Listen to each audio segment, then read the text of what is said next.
अमरनाथ की पवित्र गुफा के लिए आज से यात्रा शुरू। जम्मू के भगवती नगर कैंप से पहलगाम और बालटाल के लिए यात्रियों का पहला जत्था रवाना। जम्मू कश्मीर के उपराज्यपाल ने तीर्थयात्रियों के जत्थे को दिखाई हरी झंडी। मनोज सिन्हा ने यात्रा के लिए रवाना करने से पहले बेस कैंप में पूजा की। उपराज्यपाल मनोज सिन्हा बोले, श्रद्धालुओं की सुविधा के लिए बेहतरीन इंतजाम है, बड़ी संख्या में पहुंच रहे हैं लोग। श्रीनगर के पंथा बेस कैंप से अमरनाथ यात्रा के लिए रवाना पहला जत्था। पुलिस और सीआरपीएफ ने दिखाई हरी झंडी। अमरनाथ की पवित्र गुफा के लिए रोजाना 15,000 श्रद्धालु और पहलगाम बालटाल से यात्रा की इजाजत। अब तक करीब 3.25 लाख लोगों ने रजिस्ट्रेशन करवाया है। अमरनाथ यात्रियों की सुरक्षा के लिए कड़े इंतजाम। Jammu Kashmir police, CRPF, SSB और आईटीबीपी के जवानों को चप्पे चप्पे पर तैनात किया गया है। जम्मू कश्मीर के चंद्रकोट में अमरनाथ यात्रा को लेकर बढ़ाई गई सुरक्षा। राष्ट्रीय राजमार्ग पर लंगर स्थल पर चेकिंग में जुटी है पुलिस और फोर्सेज। अमरनाथ यात्रा शुरू होने से पहले उपराज्यपाल मनोज सिन्हा जम्मू पहुंचे। तवी नदी के किनारे तवी आरती में शामिल हुए। उपराज्यपाल ने तवी आरती के बाद कहा, पूरी दुनिया की निगाहें अमरनाथ यात्रा पर है। कोई भी खतरा तीर्थयात्रियों के उत्साह को कम नहीं कर सकता। हिमाचल में एनएचआई अधिकारियों से मारपीट में नया मोड़। एनएचआई के मैनेजर और इंजीनियर के खिलाफ ही हुई एफआईआर। चमियाना पंचायत के वार्ड सदस्य ने दर्ज करवाई एफआईआर। रास्ता रोकने अभद्र भाषा का इस्तेमाल का आरोप लगाया। एनएचआई मैनेजर इंजीनियर ने मंत्री के खिलाफ करवाई थी एफआईआर। इमारत के जमींदोज होने पर भड़के थे मंत्री अनिरुद्ध सिंह। अफसरों के कमरे में ले जाकर पिटाई का है आरोप। केंद्रीय मंत्री नितिन गडकरी ने सीएम सुक्खू से नाराजगी जाहिर की थी।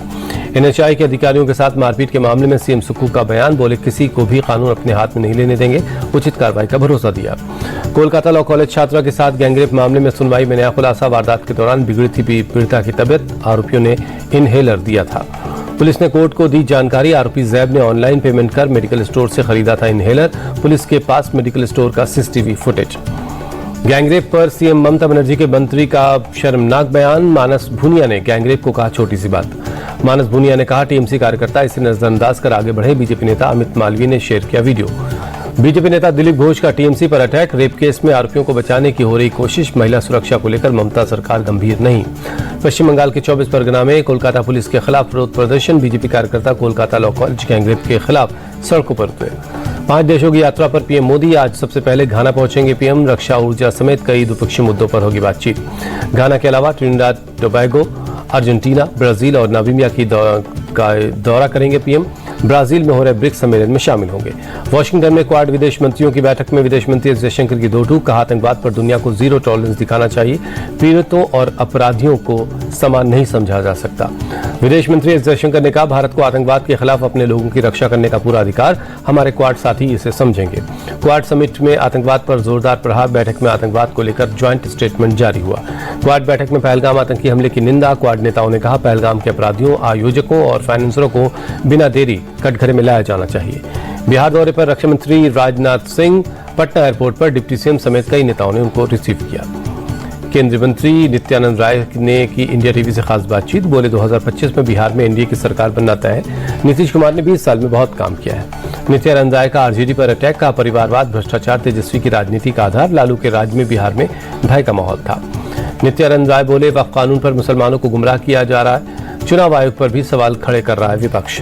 बीजेपी नेता शाहनवाज हुसैन का बयान। बिहार में एनडीए पूरी तरह से एकजुट है। हार के डर से भ्रम फैला रहा है विपक्ष। ओडिशा के सीएम मोहन चरण मांझी ने की समीक्षा बैठक। पूरी रथ यात्रा में भगदड़ के मामले में अधिकारियों से ब्रीफ लिया। जल जीवन मिशन घोटाले को लेकर एमपी के अध्यक्ष जीतू पटवारी ने बीजेपी को घेरा। कहा कि इनकी हर योजना में सिर्फ भ्रष्टाचार मिलेगा। गोरखपुर में सीएम योगी ने लगाया जनता दरबार। एक एक कर लोगों की समस्याएं सुनी। कांवड़ यात्रा रूट पर नेम प्लेट विवाद को लेकर कांग्रेस सांसद इमरान मसूद बोले, ये लोग साझा संस्कृति, साझा विरासत को नष्ट करना चाहते हैं। ये मोहब्बत का देश है, नफरत का नहीं।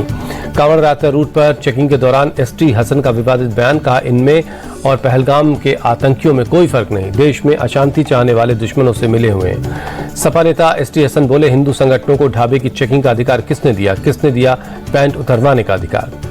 सीएम रेखा गुप्ता और उपराज्यपाल वीके सक्सेना पुनर्निर्मित विरासत संरचनाओं और शीश महल के अनावरण कार्यक्रम में शामिल हुए। केंद्रीय मंत्री गजेंद्र सिंह शेखावत और प्रवीण खंडेलवाल मौजूद रहे। संसद की सुरक्षा चूक मामले में आरोपियों को दिल्ली हाईकोर्ट ने दी बेल। केस को लेकर कोई कमेंट नहीं करने का आदेश। हिमाचल प्रदेश और उत्तराखंड में भारी बारिश और लैंडस्लाइड ने मचाई तबाही। उत्तराखंड में भारी बारिश के अलर्ट को देखते हुए कई जिलों में स्कूल कॉलेज बंद है। हिमाचल प्रदेश में 11 जगहों पर बादल फटने से 10 लोगों की मौत, 30 से ज्यादा लोगों के लापता होने की खबर। करसोग और धर्मगुरु में अचानक आए सैलाब से 25 से ज्यादा मकान और कई गौशालाओं को नुकसान हुआ। शुरुआती आकलन के मुताबिक 500 करोड़ से ज्यादा की संपत्ति तबाह हो गई है। हिमाचल प्रदेश के मंडी में भारी बारिश के बाद उफान पर ब्यास नदी। IMD ने राज्य में भारी बारिश का रेड अलर्ट जारी किया है। मंडी के लिए मौसम विभाग ने जारी किया भारी बारिश का अलर्ट। लोगों से जरूरी होने पर ही घर से निकलने के लिए कहा है। हिमाचल प्रदेश में नेता प्रतिपक्ष जयराम ठाकुर का बयान। बादल फटने से कई इलाकों में का संपर्क टूटा। आपदा से निपटने के लिए तैयारियों में तेजी लानी होगी। उत्तराखंड में लैंडस्लाइड के चलते 150 रास्ते बंद हैं। चारधाम की यात्रा भी बाधित हुई कि बद्रीनाथ, यमुनोत्री, केदारनाथ रूट पर टूटकर गिरी हैं चट्टानें। उत्तराखंड के देहरादून में लैंडस्लाइड से 2-3 दिनों से सड़कें बंद हैं। JCB की मदद से सड़कों से मलबा हटाया जा रहा है। सड़कें बंद होने की वजह से लोग परेशान हैं। पहाड़ी इलाकों में स्थित गांव में जरूरत के सामानों की हो रही किल्लत। लोग सामान लाने के लिए 10 से 15 किलोमीटर पैदल चल रहे हैं। जम्मू कश्मीर के रियासी में तेज हवाओं के साथ भारी बारिश। लगातार बारिश से बढ़ा नदियों का जलस्तर। गुजरात के वलसाड़ में भारी बारिश से बने बाढ़ जैसे हालात। दमन गंगा नदी का बढ़ा जलस्तर। कई गांवों का संपर्क राज्य के बाकी हिस्सों से कटा। दमन गंगा पर पुल नहीं होने की वजह से लोगों की बड़ी मुश्किलें। नदी पार करने के लिए ले रहे हैं टायर और ट्यूब का सहारा। मध्य प्रदेश के भोपाल में कई इलाकों में तेज बारिश। सड़कों और घरों में घुसा पानी। ट्रैफिक की रफ्तार भी धीमी पड़ी। मध्य प्रदेश के बिलासपुर में लगातार बारिश से नदियां उफान पर हैं। सीर खड्ड में पानी की तेज धार में एक महिला बह गई। प्रशासन ने लोगों से नदियों के आसपास जाने से बचने के लिए कहा। बिलासपुर डिप्टी कमिश्नर ने लोगों से अनावश्यक यात्रा न करने की अपील की। पहाड़ों पर लैंडस्लाइड को देखते हुए पहाड़ी इलाकों में रात को नहीं जाने के निर्देश। महाराष्ट्र के नंदुरबार में पेड़ से बने टेम्परेरी पुल का इस्तेमाल जान जोखिम में डालकर नदी के ऊपर से बच्चे पार करके स्कूल जा रहे हैं। आंध्र प्रदेश के विशाखापट्टनम में बदला मौसम का मिजाज। कई इलाकों में तेज हवाओं के साथ बारिश हुई है। यूपी के बहराइच में सरयू नदी के किनारे गड्ढे में डूबने से 3 नाबालिग बच्चों की मौत। नहाने के दौरान तीनों की मौत हुई। पुलिस जांच कर रही है। यूपी के प्रयागराज में भारी बारिश के चलते बढ़ा गंगा यमुना नदी का जलस्तर। उफान के चलते नाव सेवा निलंबित कर दी गई है। पहाड़ी इलाकों में भारी बारिश की वजह से अयोध्या में सरयू नदी का जलस्तर बढ़ा। कई निचले इलाकों में पानी भर गया है। ओडिशा के क्योंझर में भारी बारिश से लैंडस्लाइड। मलबे में दबने से 3 लोगों की मौत।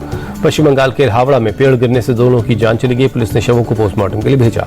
राजवैया की पत्नी लखनऊ में अपनी मां से मिलने पहुंची। बहन साध्वी सिंह ने घर में मौजूद होने के बावजूद गेट नहीं खोला। सूचना पर पहुंची पुलिस ने भानवी सिंह को वापस भेजा। दिल्ली की अदालत में चल रहा राजवैया और भानवी सिंह का तलाक का केस। लखनऊ में पुलिस और बदमाशों के बीच मुठभेड़। एनकाउंटर में 1 लाख का इनामी बदमाश गिरफ्तार। बदमाश पर 30 से ज्यादा मामले दर्ज थे। पुलिस का पीछा करने पर बदमाशों ने फायरिंग कर दी। पुलिस की जवाबी कार्रवाई में बदमाश के पैर में गोली लगी। यूपी के फिरोजाबाद में एक शख्स की जमकर पिटाई। पत्नी के प्रेमी ने दोस्तों के साथ मिलकर पीटा। पुलिस ने आरोपी और उसके दोस्त को हिरासत में ले लिया है। यूपी के संभल में पुलिस और बदमाशों के बीच मुठभेड़। एनकाउंटर में घायल बदमाश गिरफ्तार। फरार बदमाश की तलाश में जुटी थी पुलिस।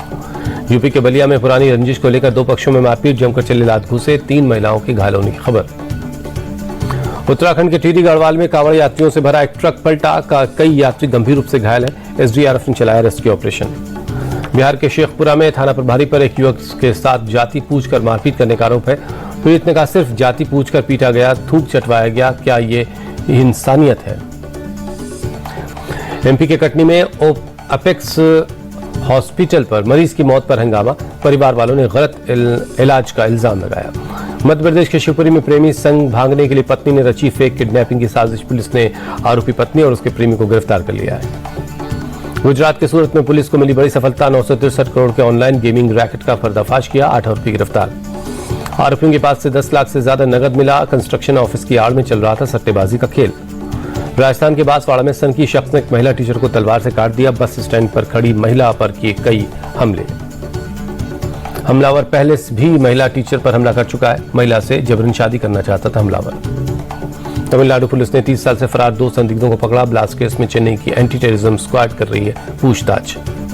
केरल के त्रिशूर में स्कूलों में शुरू हुआ जुम्बा डांस। छात्रों के शारीरिक और मानसिक स्वास्थ्य को देखते हुए डांस पाठ्यक्रम में शामिल किया गया है। तमिलनाडु के चेन्नई में सीएम स्टालिन सामूहिक विवाह समारोह में शामिल हुए। सीएम स्टालिन ने 32 नवविवाहित जोड़ों को आशीर्वाद दिया। एशियन पेंट्स के खिलाफ CCI का बड़ा एक्शन। भारतीय प्रतिस्पर्धा आयोग ने एब्यूज ऑफ डोमिनेंस के मामले में जांच का आदेश दिया। बिरला समूह की शिकायत के बाद जांच शुरू। शेयर बाजार में HDB फाइनेंशियल की लिस्टिंग। IPO का प्राइस बैंड 700 से 740 रुपए प्रति शेयर रखा गया है। अयोध्या बाईपास बनाएगी सीगल इंडिया। NHAI ने कंपनी को दिया 1,191 करोड़ का प्रोजेक्ट। कंपनी के शेयरों पर भी पड़ेगा अच्छा असर। IPO लाने की तैयारी में जुटी शैडो फैक्स इश्यू के जरिए 2,500 करोड़ रुपए जुटाने का लक्ष्य है।